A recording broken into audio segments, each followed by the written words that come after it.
I've never seen my brother so afraid as when I pulled out the folder at the family meeting and said, "Let's talk about Dad's money, shall we?"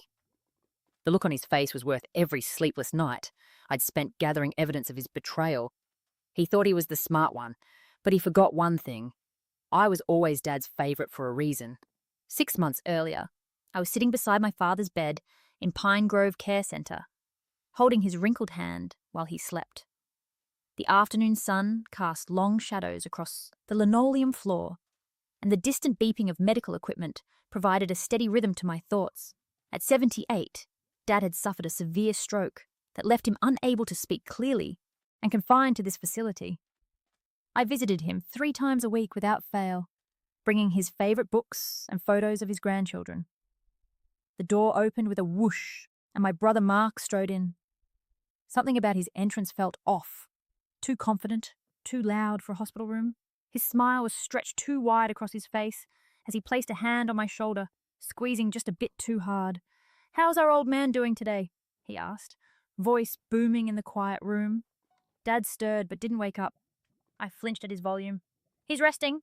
The physical therapy was hard on him this morning." Mark nodded, absently, eyes already drifting to his phone. "Listen, Sarah, we need to talk about some practical matters." He pulled up a chair, sitting close enough that I could smell his expensive cologne. "The house is just sitting there empty. It's a liability at this point." I stared at him. "It's Dad's house. He might be able to go home eventually if..." "If what? If he miraculously recovers?" "The doctors have been clear. He's not going back home." Mark's voice had an edge I'd never heard before. "We need to be realistic here." "Realistic about what?" "The costs of this place." He gestured around the room. "It's eating up his savings. The house could sell for a good price in this market. It would cover his care for years." Something cold settled in my stomach. "We've talked about this. Dad wanted to keep the house in the family. He specifically said, 'Dad's not in a position to make decisions anymore.'" Mark cut in, his voice softening artificially. "As his power of attorney, I need to think about what's practical." I froze. "You're his power of attorney?" Mark looked surprised. "Of course. We set it up years ago when he first got sick. Who else would it be?" The room suddenly felt too small, too warm. Dad had never mentioned this to me. It didn't sound like him at all. Dad was cautious, meticulous with his affairs. He would have told me about something this important. "I'd like to see the paperwork," I said quietly. Mark waved his hand dismissively. "It's all legal. I'll have my assistant email you copies, but we need to move quickly on the house. I've already had some realtors look at it." "You what?" My voice rose sharply, and Dad stirred again. I lowered my tone. "You had people in his house without telling me?" "Sarah," Mark sighed heavily, like I was being difficult. "This is why I handle the business side of things. You get too emotional. Dad needs practical solutions now, not sentimentality." I sat there, stunned by his condescension. Mark had always been the successful one. MBA, executive position, luxury car. I'd chosen to become a teacher, which Mark considered a waste of potential. But Dad had always been proud of both of us equally. At least, that's what I thought. "I want to be involved in any decisions about Dad's property," I said firmly. "Of course," Mark agreed too quickly. "But we need to act soon.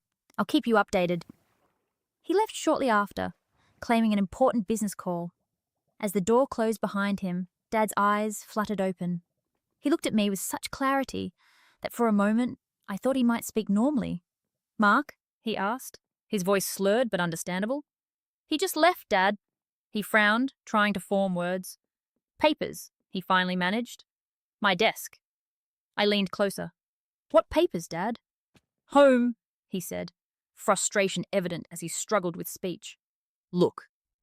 That evening, I drove to Dad's house. It had been in our family for over 40 years, filled with memories in every corner. I noticed a realtor's business card on the counter immediately, confirming Mark hadn't been bluffing. The thought of strangers walking through Dad's private space made me furious. I went to his study and opened his desk. Dad had always been organised, with labelled folders for everything from taxes to warranties for kitchen appliances. It took me an hour of searching before I found a folder labelled medical directives tucked in the back of his filing cabinet. Inside was a power of attorney document, naming me, not Mark, as Dad's healthcare and financial decision maker in case of incapacity. It was properly notarized and dated just 2 years ago. My hands shook as I read it. Mark had lied to my face. The next morning, I called Dad's lawyer, Mr. Winters, who confirmed my suspicions. "Your father was very clear," Mr. Winters explained. "You have primary power of attorney. Mark has no legal authority to sell the house or make any financial decisions. But he told me, 'I'm afraid your brother may have misrepresented the situation,' Mr. Winters said diplomatically. 'I can send you certified copies of all the relevant documents.'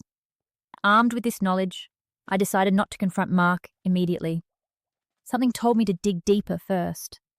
Over the next few days, I went through Dad's bank statements, insurance papers, and medical records. What I found made me physically ill.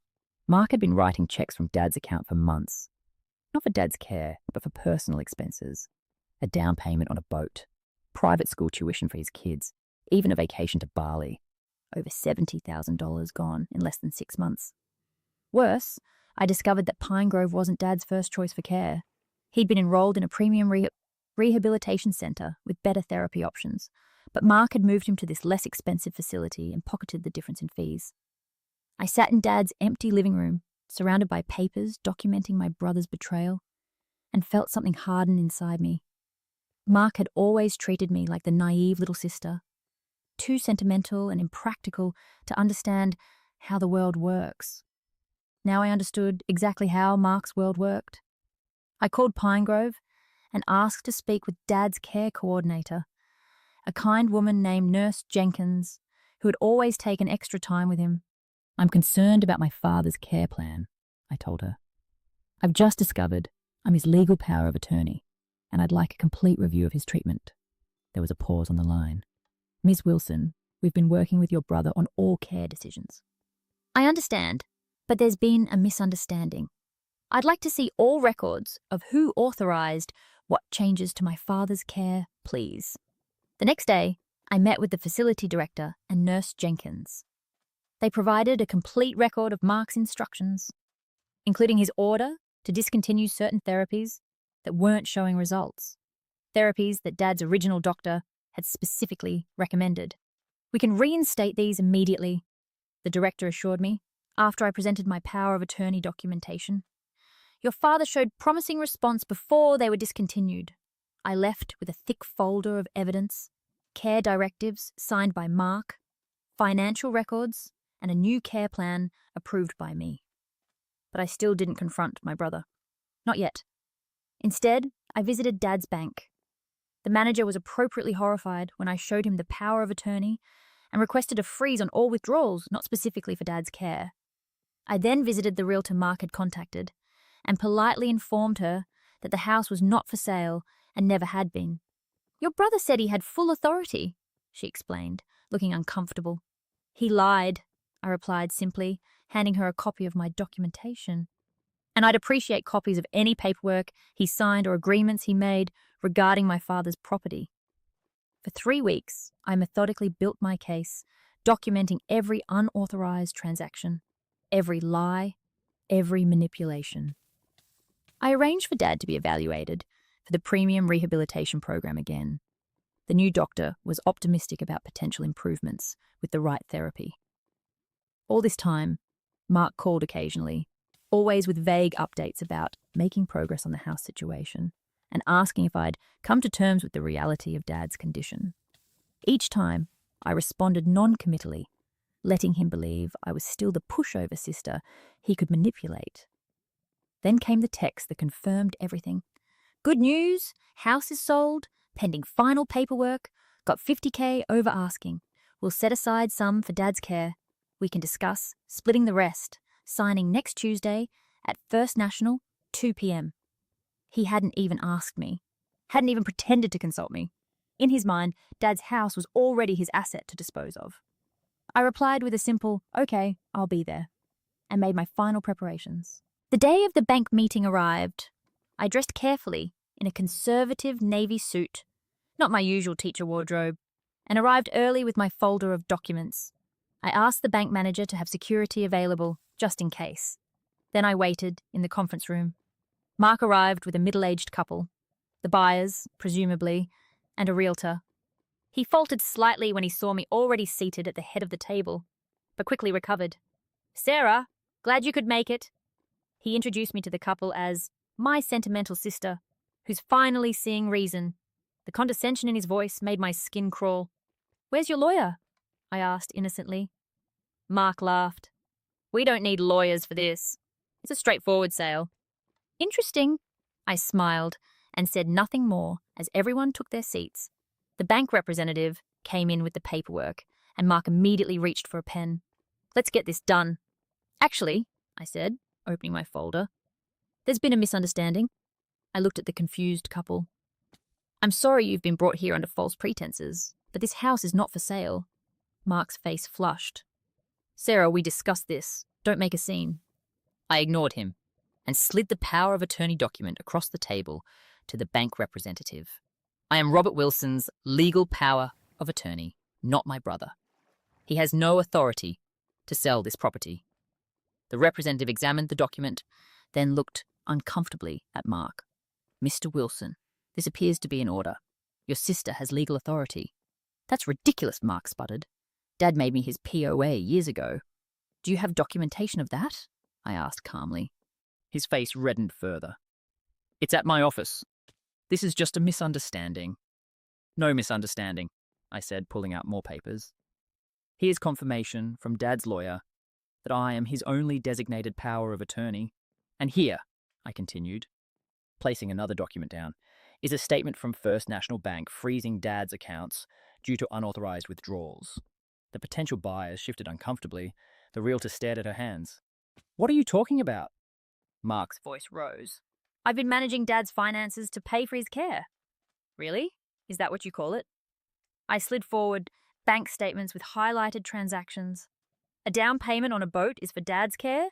Private school tuition? A vacation to Bali?" The room went silent. I could see the buyers exchanging glances, clearly wishing they were anywhere else. "Those were temporary loans," Mark said, his voice tight. "I was going to pay it all back, with the proceeds from selling Dad's house, without his knowledge or consent." I turned to the bank representative. "I've also brought records, showing my brother moved our father from a premium care facility to a less expensive one against medical advice, while continuing to withdraw funds as if the higher payments were still being made." Mark stood up suddenly, his chair scraping loudly against the floor. "This is a family matter that doesn't concern any of you," he snapped at the room. Then he turned to me, voice dripping with contempt. "You've always been jealous of my success, Sarah. Always playing the martyr, visiting Dad and acting like you're the only one who cares. Some of us have real jobs and responsibilities."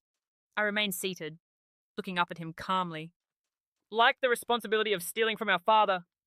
"I didn't steal anything from our," he shouted. "I was being practical. The house was sitting empty, Dad is never coming home, and that fancy rehab place was a waste of money." "That's not your decision to make," I replied. "And according to Dad's new doctors with the right therapy, he could regain significant function. Therapy you discontinued to save money for yourself." The buyers stood up. "We're going to step out," the husband said awkwardly. The realtor quickly followed them. Once they were gone, Mark's facade completely crumbled. "You have no idea what you're doing," he hissed. "You think you can manage Dad's care and finances on your teacher's salary? You're in over your head." I pulled out my final document. "This is a notice from the district attorney's office. They're very interested in the financial exploitation of vulnerable adults, particularly when it amounts to over $70,000. Mark's face went from red to pale. "You wouldn't dare!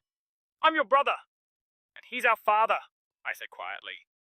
"Here's what's going to happen. You're going to repay every penny you took from Dad's accounts. You're going to sign this document, acknowledging my authority as Dad's power of attorney, and you're going to stay away from his finances forever. Or what?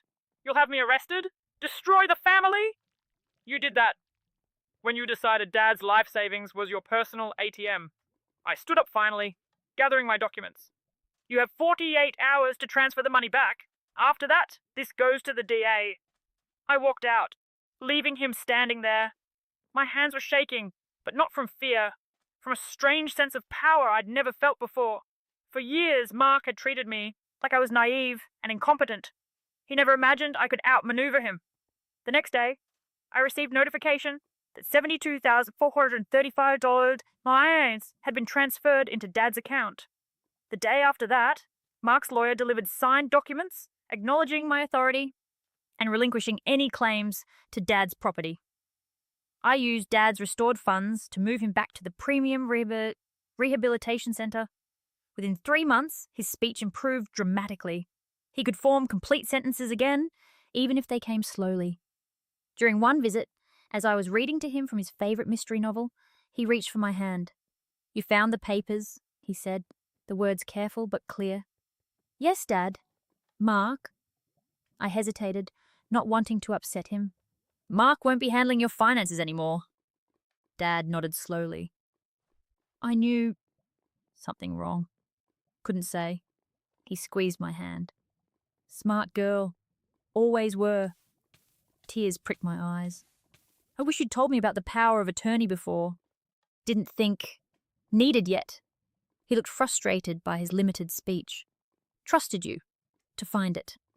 And I had. When it mattered most, I had found my voice and the strength to stand up to Mark's betrayal. Dad's house remained his own, waiting for the day he might return or for whatever future he decided was right. His finances were secure, his care was the best available, and for the first time in my adult life, my brother couldn't talk down to me. Mark still comes to family gatherings, though he stays as far from me as possible. He's quieter now, less boastful. Sometimes I catch him watching me with a mixture of resentment and something that might be respect. I don't care either way. My relationship with him is cordial but distant. I'll never trust him again. Last week, Dad had a breakthrough in therapy. He took 3 steps with a walker, something the doctors at Pine Grove had said would be impossible. When I told him how proud I was, he smiled and said, "Not done. Surprising people." Yet. Neither am I, Dad. Neither am I. As for that folder, the one with all the evidence of Mark's betrayal, I keep it locked in Dad's desk drawer at the house. I don't need it anymore, but I won't throw it away either. It reminds me that being underestimated can be a strange kind of advantage. People who think you're weak don't guard against your strength. Mark thought I was the sentimental one, too emotional to see clearly. He never realized that my sentimentality, my deep care for Dad and our family home, would give me the determination to protect what mattered. In the end, practical without compassion is just another word for selfish. And selfish people make mistakes. They forget that quiet waters can still run deep. Dad will be coming home next month, for a visit at least. The doctors say overnight stays might be possible soon. I've kept his favourite chair by the window, where the afternoon sun warms the spot he loves to read in. I've tended his garden, preserved his routines, protected his world while he fought to come back to it. Some might call that sentimental. I call it love. And love, as it turns out, can be the most practical force of all.